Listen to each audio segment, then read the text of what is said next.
Hey guys, Mike here with part 3 of the Orca assembly and painting log. Just want to show you a little bit of progress. So yesterday I actually pinned on and assembled the front of the fuselage here. So the nose is attached now to the body. There's 4 pins, there's one here, and same on the other side. So there's 4 metal pins running from the nose into the fuselage, and just a copious amount of super glue keeping that in place. One thing I'm a little disappointed with though, it doesn't line up flush. The body's actually wider than the nose, and that's the case on both sides. The body is actually just a wider piece than the nose is overall. It's going to take a little bit of sanding down just to kind of make that fit properly. Another thing that I'm really kind of not thrilled about, I've put the 2 top pieces of the fuselage on, and these are supposed to be removable so you can look at the inner detail. They're supposed to just snap in place.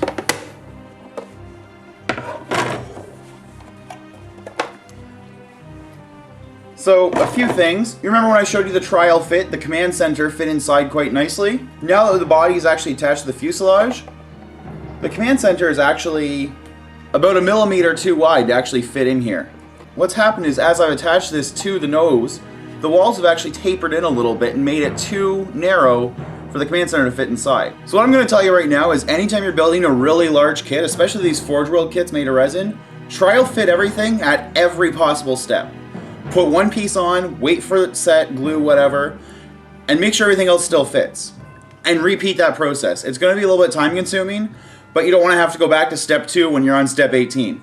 I'm actually thinking the nose probably cast a little bit too small, because you can even, I'm not sure if you'll see this on the video, but there's the 2 ridges right here and right here that help line it up with the walls. And actually there's actually a noticeable gap here. So it even looks like this wall should be further in. But if it was, then the command center really wouldn't fit. I'd have to shave it down on both sides. As it is, I'm probably going to have to take a bandsaw to it and take about 1 millimeter off one side to let it slide in there.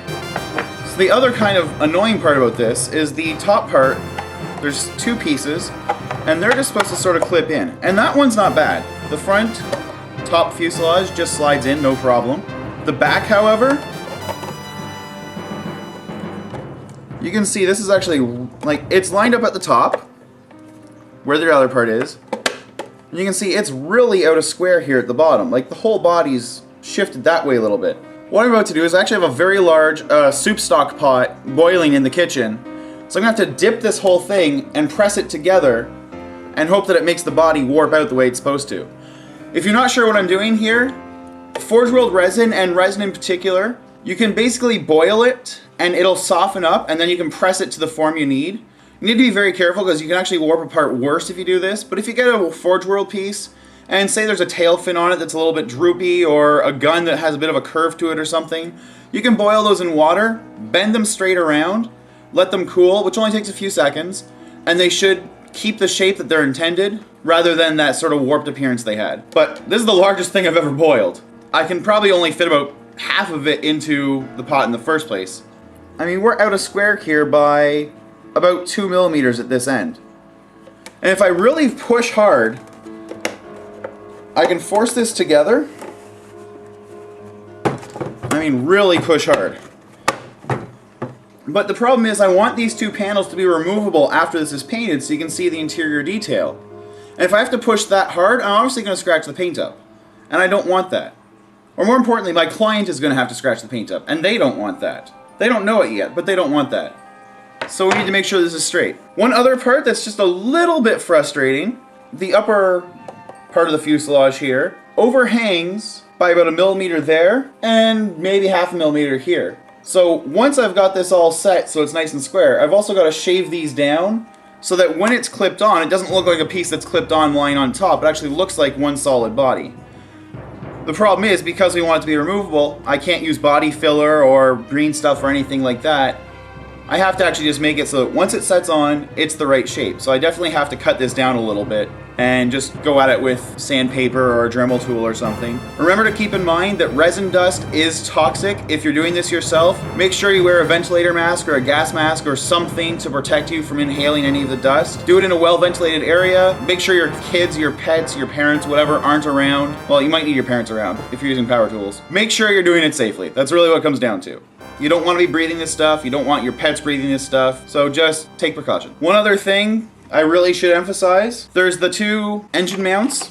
They go on each side of the fuselage. They just clip on there on each side and get attached. They're marked left and right, so you can see the L and the R. I'm going to emphasize that means the vehicle's left, not yours. I've actually glued these on backwards once. They looked perfectly good like that until you go and try and put the engine on. So yeah, if you're looking at the vehicle from the front, the left is the right and the right is the left. So actually think of it as if you just gotta be looking at it this way. I've also attached the vents to the back of one of the 4 engines. So there's 4 engines, the 2 on the left side and the 2 on the right side are identical to each other. So there's 2 top vents for each side and 2 bottom vents for each side. Really, this is a pretty simple assembly. So what happens here is that the engine mount goes on, like so. And then you've got 4 of these little cylinders, and they're a little bit keyed, and they just would glue in here. The engine would slide over this peg, and the engine does not get glued. So the engine can be pivoted. And then there's one more piece right here, and this actually gets glued just onto that stand. And so it just keeps the engine from falling off. So then the engine would be able to freely pivot inside that assembly. So there's actually a fair bit of moving parts on this model given its size. There's also a whole turret assembly on the bottom that's made of several moving parts, and I'm not going to get into that today, so I want to just get the main fuselage assembled right now. Oh, remember these really sad, warped, mold-liney burst cannons that I really have no interest in using? It turns out they're almost the exact same size as burst cannons from a hammerhead. So I've got 2 spare hammerhead burst cannons that I'm going to be using in place of those because that's just a mess. And I don't want that going on a model I'm building. So I've got 2 of these. I'm just going to take them off of the little turret mounts for the hammerhead and mount them onto this pole because this is actually part of the turret assembly to make them pivot inside the turret. So I'll cut off here and here, attach the 2 from the hammerhead, and that'll be good to go. So I've solved that problem. It does mean my hammerhead is currently without burst cannons, but I'm going to replace them with a smart missile system anyway, so we should be okay there. Anyway, that's today's update.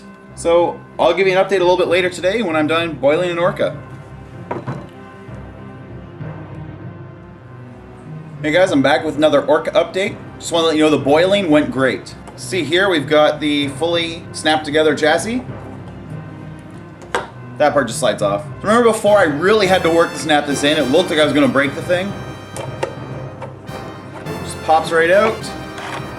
And that part even is almost too loose. I'm probably going to add a little magnet or something just to hold that more snugly in place now, because it's actually even got a little room to slide.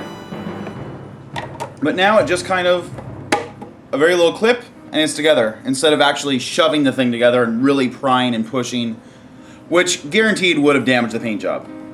Now it just kind of pops in lightly, and if I really wanted to, I could probably shave down this piece just a little bit so it snaps in even easier, but I think that's probably good enough. What I did, just in case you're wondering, I actually snapped it all together, like this, and then dipped it bottom end into the boiling water only for about 10-15 seconds or so. Took it out, let it cool, and just put it back in again about a minute later. Again, only 15-20 seconds, took it back out, and it's in this shape just by doing that. So if you do have an Orca you're assembling yourself, or another big, one of these other large Tau vehicles, or one of the larger Imperial Guard vehicles, and you have parts that are out of alignment, apparently this is the easiest way to fix it, is just sort of actually force them together, and then boil it so they kind of just accept the shape they're in. But that comes out so much nicer than it did before. I'm not worried about actually damaging the model every time I handle it now. So I'm much happier with that. The command center still doesn't fit in there the way it's supposed to, so I am going to have to shave that down just a little bit. Hopefully this thing will be about 50% assembled when I come back with another update.